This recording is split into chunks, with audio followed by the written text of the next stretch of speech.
यहीं खत्म। अब कभी किसी को कुछ पता नहीं चलेगा।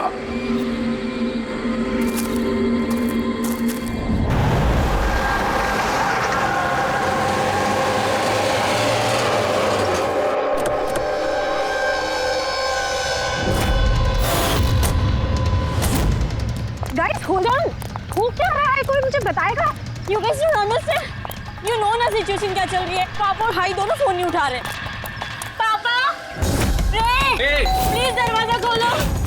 करण देखो ना, कोई दरवाजा ही नहीं खोल रहा है। पापा, मिथुन काका, रे, मिथुन काका। Oh, my bro, my bro. He's not. मिथुन काका, मिथुन काका, मिथुन काका, मिथुन काका। बेहोश। पापा, पापा, पापा, पापा, पापा। कौन? पापा, देखो ना जरा पापा को क्या। शीतल अंकल सीधा। प्लीज प्लीज जल्दी डॉक्टर को बुलाओ करो। काम करने का। आरा, पापा, आरा।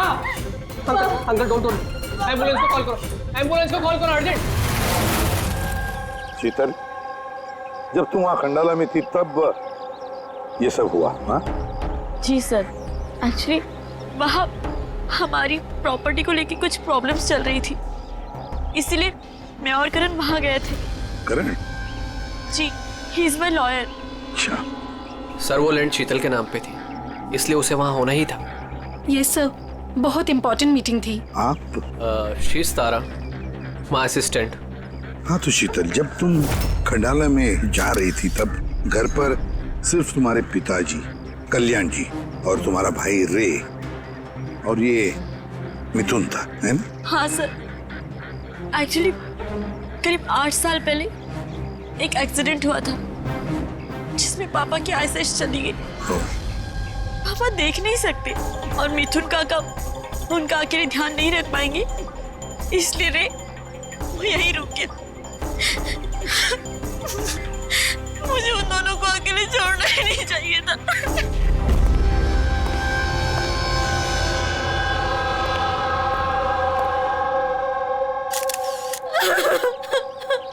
शांत हो जाओ। एक बात बताओ शीतल, अब तुम कह रही थी कि उनको अकेले छोड़कर जाना ही नहीं चाहिए था, क्यों? ऐसे क्यों लगा तुम्हें? क्या तुम्हें डर था कि उनकी दोनों की जान को खतरा है, ऐसे कुछ होगा? नहीं सर, पर इतना जरूर पता था कि रे की उसके फ्रेंड्स के साथ ना कोई बड़ी प्रॉब्लम चल रही थी। फ्रेंड्स के साथ? और वो लोग एक दूसरे को ब्लैकमेल कर रहे थे किसी चीज को लेके।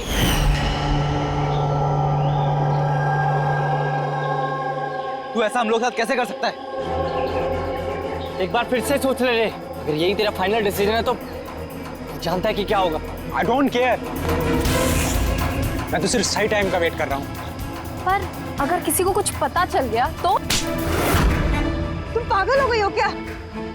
अगर तुम ऐसे बिहेव करती रहोगी तो श्योरली किसी ना किसी को तो डाउट हो ही जाएगा।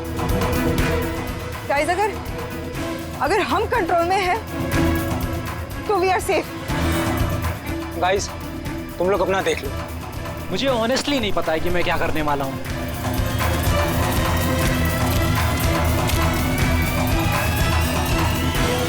मुझे रे पे बिल्कुल भरोसा नहीं है। I can't trust him. अगर इसका मुंह खुला तो हम सब फंसेंगे, उससे पहले इसका मुंह बंद करना पड़ेगा। शीतल, जो भी तुम्हारे भाई के साथ हुआ उसका बहुत दुख होता है। I am so sorry. एक बार तुम्हारे पिताजी को होश आ जाए ना तो सारी बातें साफ हो जाएगी। वैसे मिथुन, कल रात तुम यहीं पर थे ना? क्या हुआ, क्या जरा ठीक से बताओ। शरीर पे कोई बड़ा घाव नहीं है, बस छोटी मोटी चोटें हैं, लेकिन हाँ फ्रैक्चर थोड़ी ज्यादा है। समझ में नहीं आ रहा है इसकी मौत हुई कैसे। मैं अपना काम कर रहा था, अचानक लाइट चली गई और किसी ने मेरा मुंह बंद कर दिया। मैं बेहोश हो गया साहब। जब आँख खुली तो आप सामने थे। बाकी को कुछ याद नहीं आ रहा सर। ठीक है, रो मत। सर, हाँ। सर मौत की वजह तो पोस्टमार्टम के बाद ही पता चलेगी। कुछ समझ में नहीं आ रहा है सर। जिसने भी खून किया है सोच समझ के किया है। बड़ा ही चालाक है खूनी। एक काम करते हैं, इस घर को फिर से अच्छी तरह से चेक करते हैं।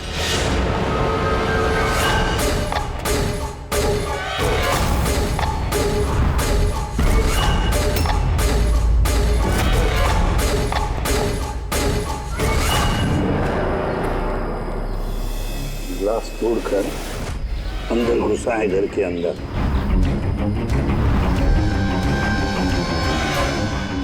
ये देखो, खून लगा है उसका अंदर घुसते वक्त या भाग जाते वक्त।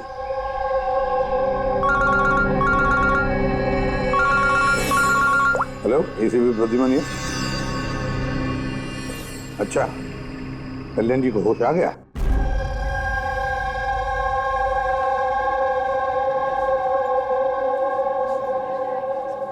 पापा,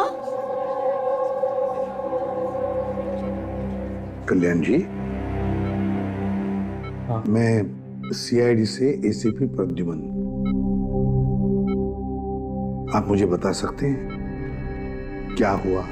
मैं अपने घर पर था, मुझे तो सिर्फ आवाजें सुनाई देती। रे जोर जोर से चिल्ला रहा था, चीजें यहाँ वहां फेंकी जा रही थी, बहुत शोर था, पता नहीं क्या क्या हो रहा था। और फिर सडनली बाएं हाथ से कोई भाग कर आया और उसने मुझे चाकू मार दिया, शायद बाएं हाथ से। और इससे पहले कि मैं रे को कुछ रे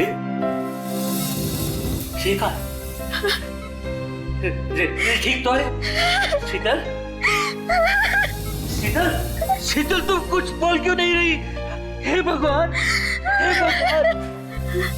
जो भी कुछ हुआ हम उसे बदल तो नहीं सकते, लेकिन जिसने भी आपकी बेटी की जान ली है उसे सजा दिलाने की पूरी कोशिश करेंगे। हाँ कल्याण जी, आपने कहा कि कोई बाएं साइड से आकर उसने आप पर चाकू का वार किया है, लेफ्ट हैंड साइड से। ये कुछ खास बात याद आती है उस आदमी के बारे में? हाँ, कोई खास बात?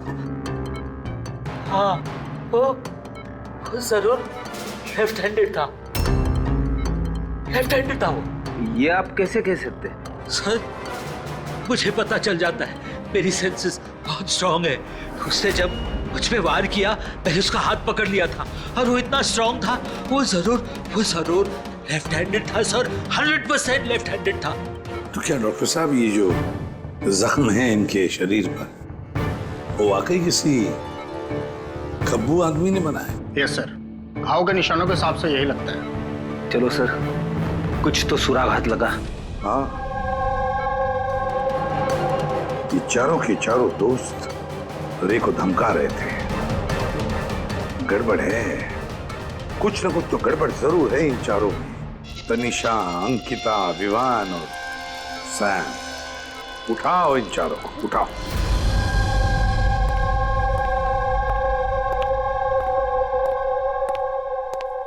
नमस्ते सर। आप? मैं सैम का फादर हूँ। पिछले 2 हफ्तों से सैम से मेरी कोई बातचीत नहीं हुई। अब मैं आपको कैसे बताऊं कि वो कहाँ पर है। मैंने उसको कई बार फोन किया लेकिन उसका फोन ही नहीं लग रहा। मैं तनिषा की माँ। अब उससे फोन करके मैं क्या पूछूं? कि तनिषा ने खुद मुझे कहा था कि वो अपनी हॉलीडे एक्सटेंड कर रही है, कुछ दिन वो फ्रांस में रहना चाहती है। और मैं अंकिता का भाई हूँ, just for name sec. Sir, dad को बातों में फंसाकर 80% प्रॉपर्टी उसने अपने नाम पर कर ली। मैं क्यों फिक्र करूँ सर उसके बारे में? सर, मैं अंकिता के बारे में कुछ नहीं जानता। हाँ sir, what I just know is sir, वो 2 हफ्ते पहले दिल्ली गई हुई थी कुछ मार्शल आर्ट कैंप के लिए। जी सर, मैं विवान का फ्रेंड। उसके डैड के पास इतना पैसा है कि वो घूमता रहता है। होगा कहीं हॉलीडे पे। मतलब ये चारों पिछले 2 हफ्तों से शहर से बाहर है और आप में से कोई भी उनके टच में नहीं है। ठीक है, थैंक यू वेरी मच। आप लोग जा सकते हैं। अगर जरूरत पड़े तो आप लोगों को हम फिर से बुला लेंगे। Thank you. जरा 1 मिनट, क्या आप बता सकते हैं कि सैम, तनिषा, विवान और अंकिता इन चारों में से कोई लेफ्ट हैंडेड है? कब्बू है? हाँ सर, मेरा बेटा सैम लेफ्टी है। अच्छा, क्यों सर? नहीं नहीं, ऐसे ही ऐसे। हाँ, आप लोग जा सकते हैं। Thank you.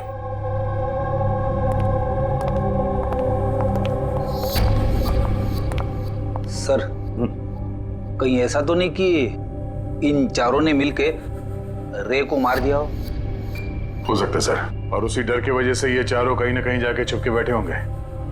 सर, ये चारों की लोकेशन का पता चल गया। सर, कल रात सैम, तनिषा, अंकिता और विवान, इन चारों की मोबाइल लोकेशंस शीतल के घर के 3 किलोमीटर के रेडियस में थी। सैम, तनिषा, अंकिता, विवान, रे, उन पांचों में कोई एक राज छुपा हुआ है।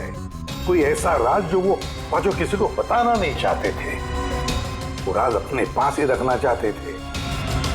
हो सकता है ये रे कमजोर पड़ गया हो, बस तो राज किसी को पता ना चले। रे किसी को ना बताए, इसलिए रे को खत्म कर दिया। ये पता करना होगा सर कि वो कौन सा राज था जिसकी वजह से रे की जान चली गई। सर, एक बात समझ में नहीं आ रही है, ये चारों फरार क्यों हो गए? इन्हें तो खून करते हुए किसी ने देखा ही नहीं। एग्जैक्टली, लाइट चली गई थी सर, और वो कल्याण जी देख नहीं सकते थे और नौकर मिथुन बेहोश पड़ा था, तो वहां से भागकर कोई शक अपने ऊपर ओढ़ के क्यों लेगा? सर, पता नहीं क्यों ऐसा लगता है कुछ मिसिंग है। सर, ट्रेस करना शुरू करते हैं सर। अगर ये शहर से बाहर गए हैं तो किसी railway station, airport, bus station, hotel में तो गए होंगे, तो उनके क्रेडिट कार्ड और डेबिट कार्ड के डिटेल्स निकलवाते हैं। कहीं से भी हो, जहां से भी हो, इन चारों के लोकेशन के बारे में हमें इंफॉर्मेशन चाहिए, जल्द से जल्द। अब बोल सारुण के।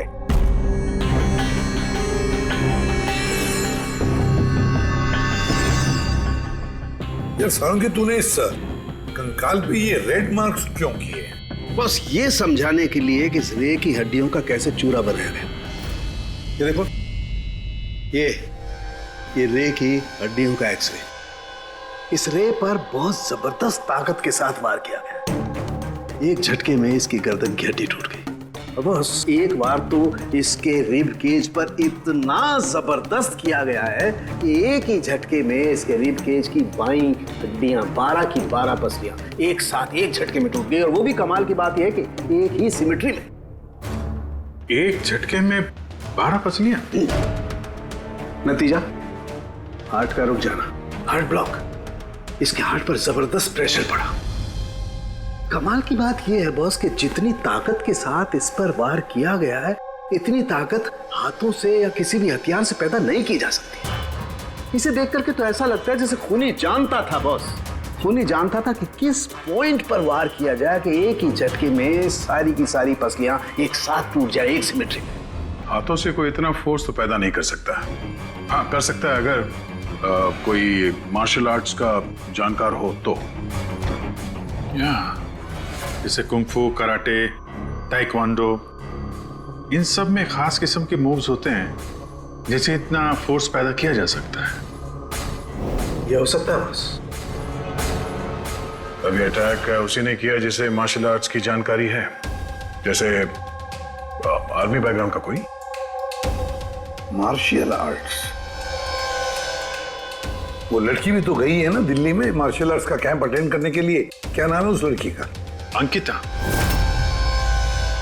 अंकिता के भाई ने तो हमें ये बताया। Sir, what I just know is sir, वो 2 हफ्ते पहले दिल्ली गई हुई थी कुछ मार्शल आर्ट कैंप के लिए। और सर कत्ल की रात उसका फोन शीतल के घर के आसपास ही था, उसी ने किया होगा। सैम के साथ मिलके। कल्याण की पर जिसने भी चाकू का वार किया था वो आदमी खब्बू था, लेफ्ट हैंडेड। हाँ सर, मेरा बेटा सैम लेफ्टी है। ये हो सकता है क्योंकि शीतल के घर की जिस खिड़की पर से हमें वो ब्लड सैंपल मिला था, उसका डीएनए सैम के डैड के डीएनए के साथ मैच होता है। मतलब सैम वही था और अंकिता भी। बस अब हमें ये पता लगाना है कि ये सैम, तनीषा, अंकिता और विवान इस वक्त है कहां पर। अच्छा, आप कैब ड्राइवर, आप उस वक्त कहाँ थे?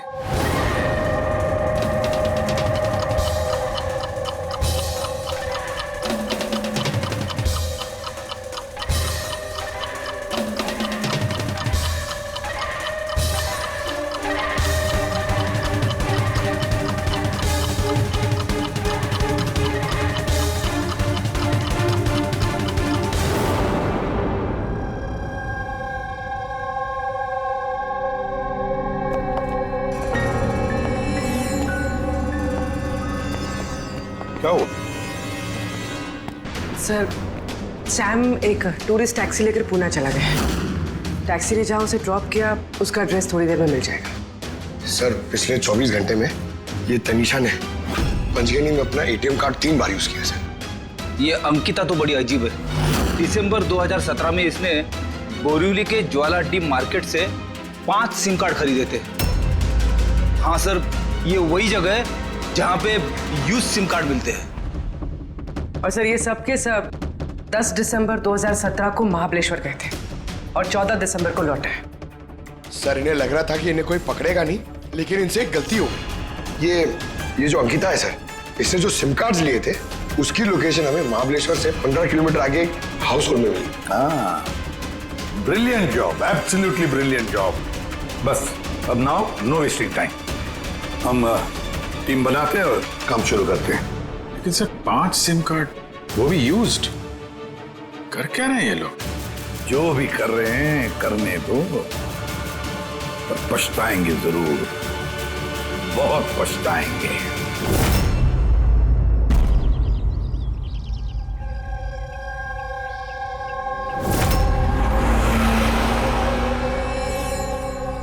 किसका फोन है? किसी विवान का है। विवान का कैसे हो सकता है? तुमने ठीक से सुना ना? अब उसने विवान कहा तो विवान ही होगा, मुझे क्या पता, आप बात करो। हेलो, कौन बोल रहा है? दूर, मैंने बोला था कि आज के बाद हम कांटेक्ट में नहीं आएंगे, तो कॉल क्यों किया? और तुझे पता कैसे चल रहा कि मैं यहाँ हूं? ओके, तो वहीं रुक, मैं आ रहा हूं।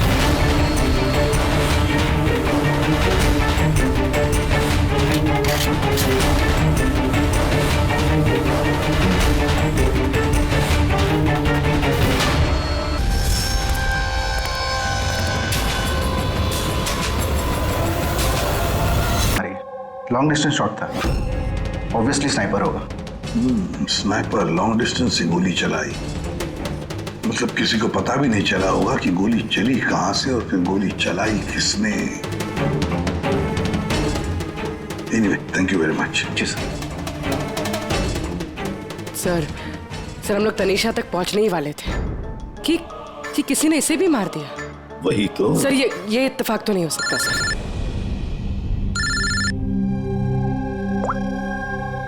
हेलो, क्या? ठीक है। क्या हुआ? सर, पुणे पुलिस स्टेशन से फोन था। किसी ने सैम को मार दिया। What? Oh my God.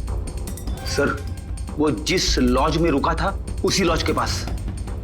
Sir ये जरूर विवान और अंकिता का ही काम है। ये कोई सीक्रेट है जिसे छुपाने के चक्कर में ये लोग आपस में एक दूसरे का खून कर रहे हैं। अपनी जो भी है उसे पता कैसे चलता है कि हम किसके पास जाने वाले हैं? 4 में से 2 बच गए हैं, विवान और अंकिता।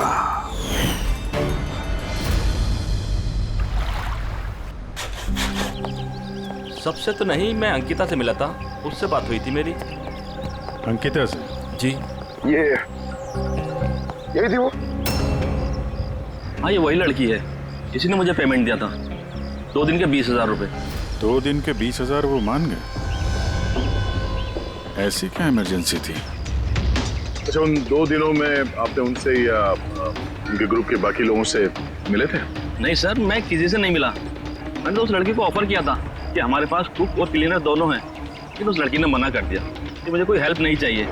तो उसने कहा कि आप 2 दिन के बाद आइए जब हम यहाँ से चले जाएं। और 2 दिन के बाद जब मैं वापस आया तो यहाँ सब कुछ वैसा का वैसा ही था, कोई गंदगी नहीं, कोई कचरा नहीं, सब साफ सुथरा था एकदम।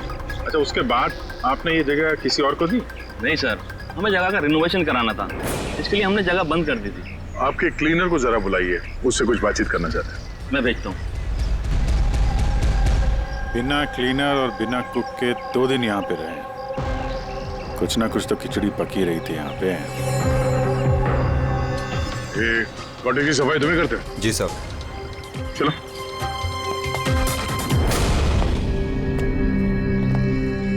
अच्छा, जब वो 5 लोग यहाँ से गए, उसके बाद जब तुमने यहाँ की साफ सफाई की तो कुछ मिला इधर उधर या कुछ अजीब लगा तुम्हें? नहीं सर, वो लोग तो बहुत अच्छे थे। जाने से पहले पूरी जगह को एकदम चकाचक साफ करके गए। पता नहीं कौन सा साबुन, क्या डिटर्जेंट यूज किया, पूरा घर चमका दिया था। वाह, हाँ सफाई हो रही है। ये कौन सा डिटर्जेंट है मैडम जी? अरे कुछ नहीं, वो रात को पार्टी हुई थी ना तो ज्यादा गंदा हो गया है। तुम जाओ, हम कर लेंगे। बस साफ कर जाओ। एक मिनट। ये लो, ये लेके जाओ। हाँ, जाओ।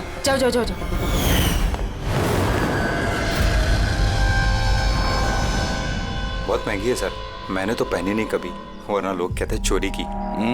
महंगी तो है, पर फिलहाल ये महंगी घड़ी हमारे पास रहेगी। जी सर।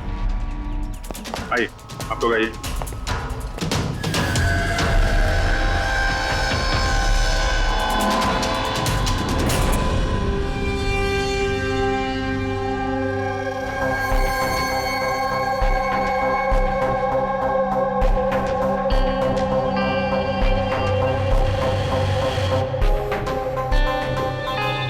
सर, सैम, तनीषा और रे तीनों का तो मर्डर हो गया है।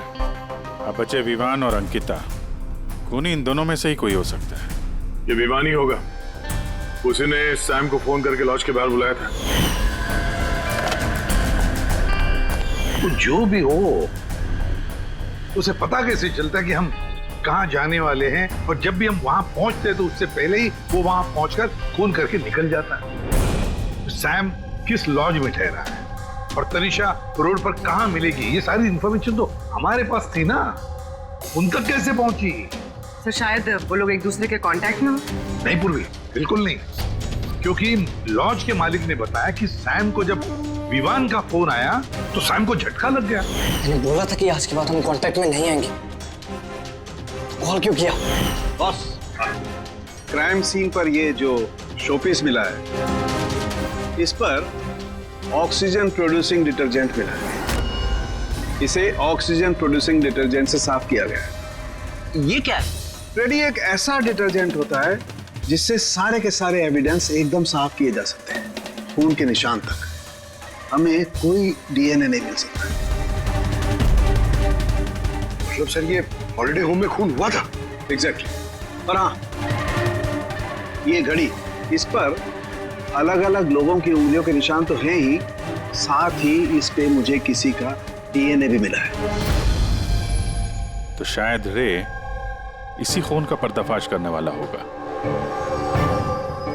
पूर्व एक काम करो, ब्यूरो में जाओ, खून की रिपोर्ट्स चेक करो, मिसिंग पर्सन्स की रिपोर्ट्स चेक करो, देखो किसी भी रिपोर्ट में इस घड़ी का जिक्र किया है क्या।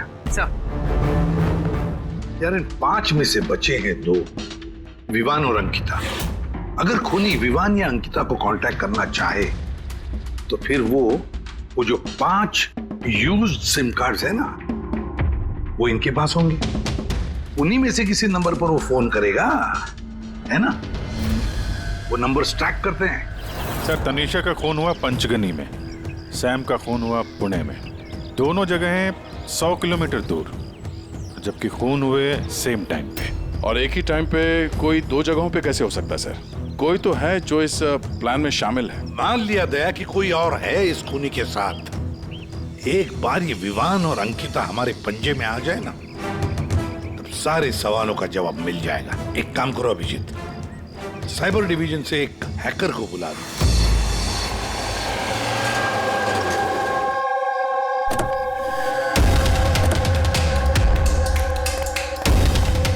इसमें पूरे पैसे है ना?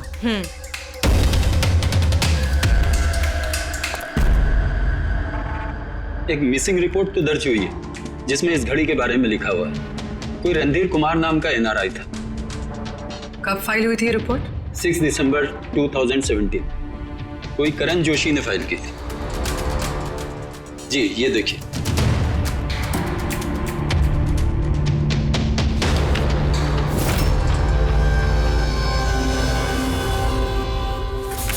Thank you.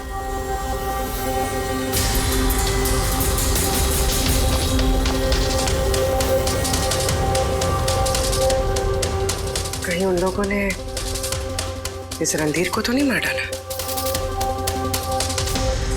और कहीं ये करण रणधीर की मौत का बदला तो नहीं ले रहा? करण? जी, ही इज माय लॉयर।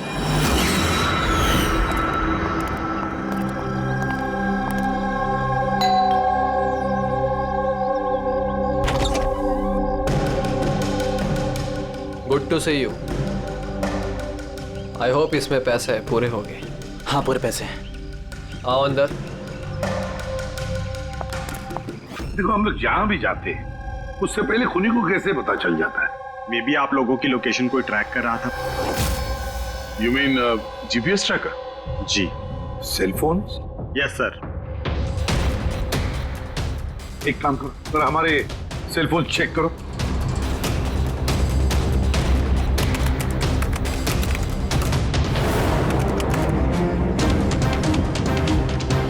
तुमने पैसे मांगे थे, हम लेकर आए हैं। अब वो एविडेंस दो और सब खत्म करो। खत्म करूं? जैसे तुम लोगों ने रणधीर को खत्म किया था। करण, हमें सबूत दो। देता हूं, लेकिन उससे पहले मैं तुम्हें किसी से मिलाना चाहता हूं। कौन? बुलाता हूं।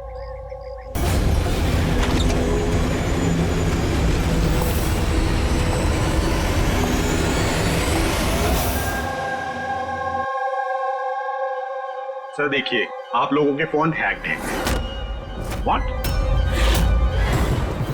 हैक्ड? पर कैसे? आपके फोन में हिडन स्पाईवेयर है जिससे आपके सारे ईमेल्स, कॉल, मैसेजेस, सब चीजों को ट्रैक किया जा रहा था।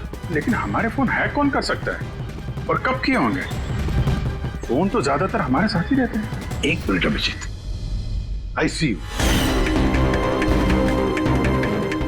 हमारे फोन्स को उसी वक्त उसने हैक किया है।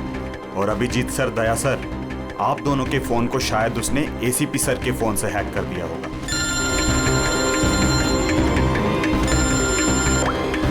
अबुल करण मरने वाले से रिलेटेड है?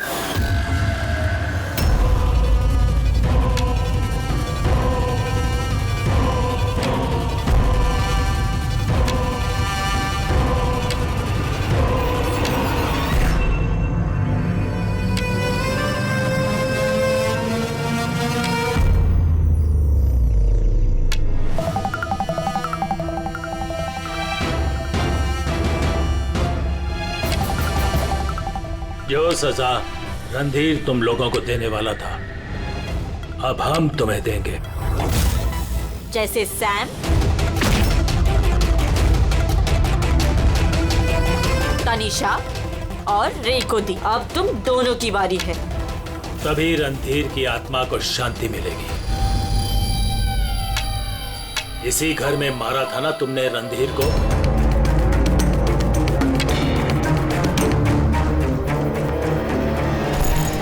करण,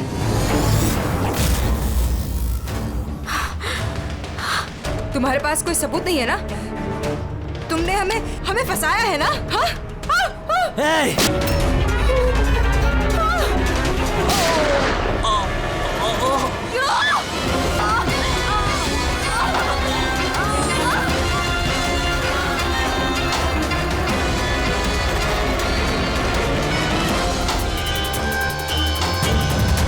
तुम्हें क्या मालूम?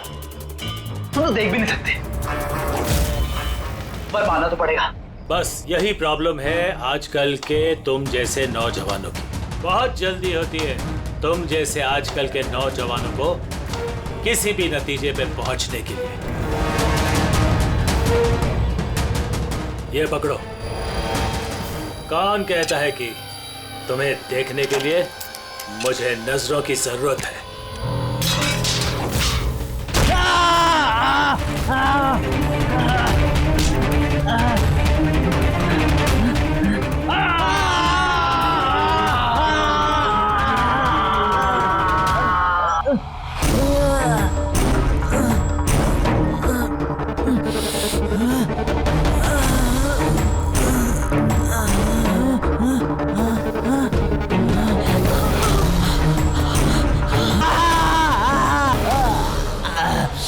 शीतल बेटा, तुम ठीक तो? वर्षों से मैं स्पेशल फोर्सेस में था। दुश्मनों को तो मैं चुटकी भर में सूंघ कर निकाल देता था। फिर तुम तो बच्चे हो।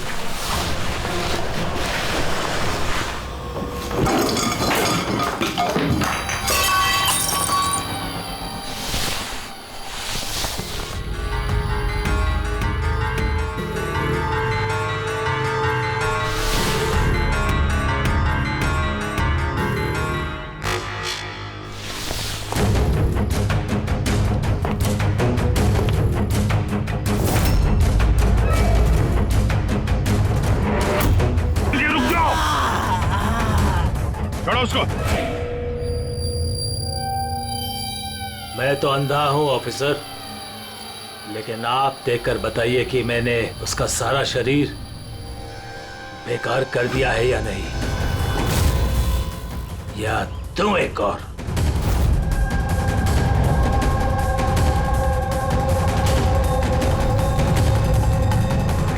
शीतल, रणधीर तुम्हारा भाई था और कल्याण जी रणधीर तुम्हारा बेटा है ना? और ये सब करने के लिए तुमने सीआईडी का इस्तेमाल किया, क्यों? सही समझा आपने। रणधीर शीतल का भाई था और मेरा बेटा। यानी रे का भाई? नहीं, रे मेरा बेटा नहीं था। उसे तो सिर्फ मैंने इस्तेमाल किया था हमें गुमराह करने के लिए, ताकि हम विवान, अंकिता और सैम तनीषा के पीछे लग जाए और उन्हें सजा दिलवाए, ताकि आपका बदला पूरा हो सके। हम उसे मारना नहीं चाहते थे। रणधीर एक्सचेंज प्रोग्राम का स्टूडेंट था, एकदम सीधा, लेकिन बहुत पैसे वाला। अंकिता हमेशा से ही एक हाई फाई लाइफ जीना चाहती थी। उसी ने ये प्लान बनाया और रणधीर को किडनैप करके उससे पैसे मांगने का। कितना रैंसम मांगा था तुम लोगों ने? 5 करोड़। फिर भी मार दिया तुमने उसे। रणधीर भाग रहा था, अंकिता को गुस्सा आया और उस 1 सेकंड के नॉनसेंस पन में उसने उसे मार दिया। और हम सब घबरा गए, कुछ समझ नहीं आई कि क्या करें। तो उसकी बॉडी लेकर हमने लेक में डाल दिया।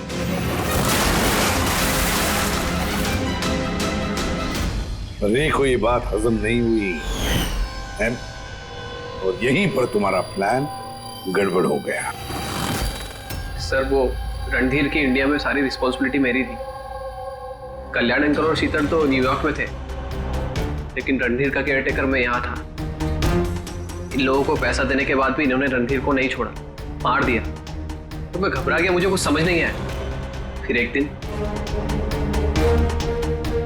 एक दिन रे का कॉल आया। मुझे बिलीव नहीं हो रहा है कि हमने उसको हम सॉरी अंकल।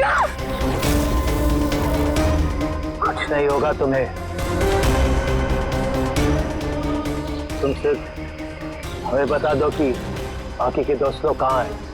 अंकल वो सब बाहर चले गए जब तक ये रणधीर का केस सॉल्व नहीं हो जाएगा ना। अंकल वो वापस नहीं आएंगे। कहाँ है वो? मुझे उस बारे में कुछ भी नहीं पता। रे तो हमारे पास था ही, बस उन चारों को पकड़ना था, और ये काम हम अकेले नहीं कर सकते थे। तो इसीलिए तुमने हमारा इस्तेमाल किया, क्यों? रे से सारी इंफॉर्मेशन निकालने के बाद तुम लोगों ने उसे एक दर्दनाक मौत केस इन्वेस्टिगेट करें और ये सारी कहानी निकल के सामने आए। साथ में हमें सारे एविडेंसेस दे दिए, उन चारों के मोबाइल नंबर्स, और सैम जिस पैथोलॉजी लैब में काम करता था वहां से उसके ब्लड सैंपल मंगवा लिया। हम सबके फोन्स हैक किए। काफी अच्छी प्लानिंग थी। लेकिन एक बात भूल गए तुम, सजा देने का काम तुम्हारा नहीं, कानून का है। रणधीर की मौत का बदला तो तुमने ले लिया, लेकिन सजा अपने आप को दी है, अपने आप को।